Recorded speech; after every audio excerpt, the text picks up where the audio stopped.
Сәлем достар, сіздермен духовкада пісетін осындай керемет дәмді, өте нәзік, сондай күшті голубцамен рецептімен бөлісетін боламын. Соңына дейін болыңыздар.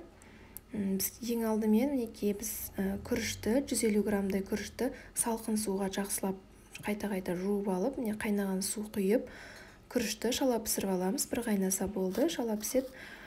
Сосын суытып қоямыз жаңа күрішімізді. Онан соң капуста, средний капуста. Менде средний капуста болды.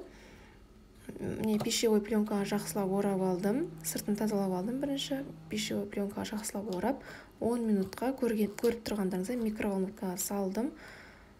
10 минут тұрады. Сол 10 минутта уже фаршым дайын менің. Пиязды ұсақтап алдым. Осындай ручной блендермен.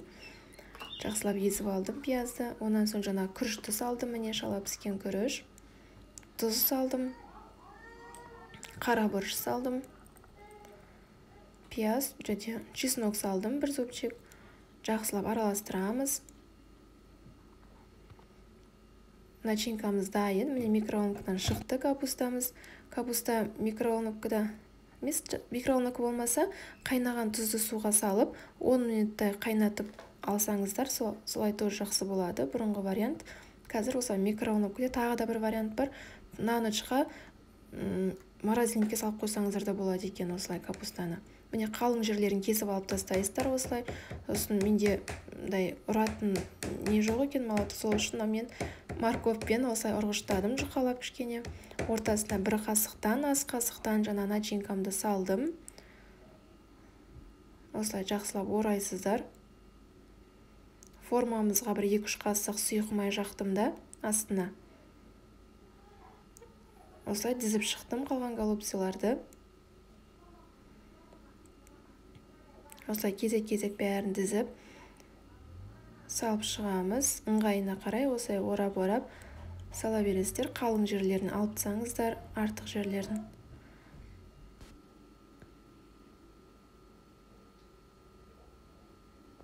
Осылай орай бересіздер кезек-кезек.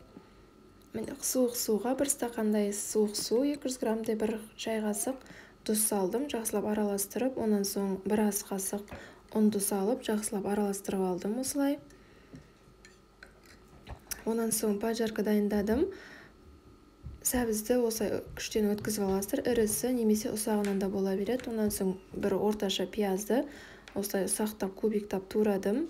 Майды қыздырып, 2-3 қасық май, сұйық майға пиязды қуырып алдым. Кішкене румяны қылтып, аздап қуырылып болған соң сәбізді салып қуырдым. Аздап румяне болғаннан кейін сәбізді салып қуырдым. Аздап тұз қостым осы жерде, аз ғана қостым. Онан соң 2 қасық қаймақ қостым. 20%-дық менде. 20%-дық 2 ас қасық қаймақ қосып араластырдым. Онан соң 1 ас қасық томатный паста, томат қостым. Томат қосып, осылай жақсылап араластырып аласыздар.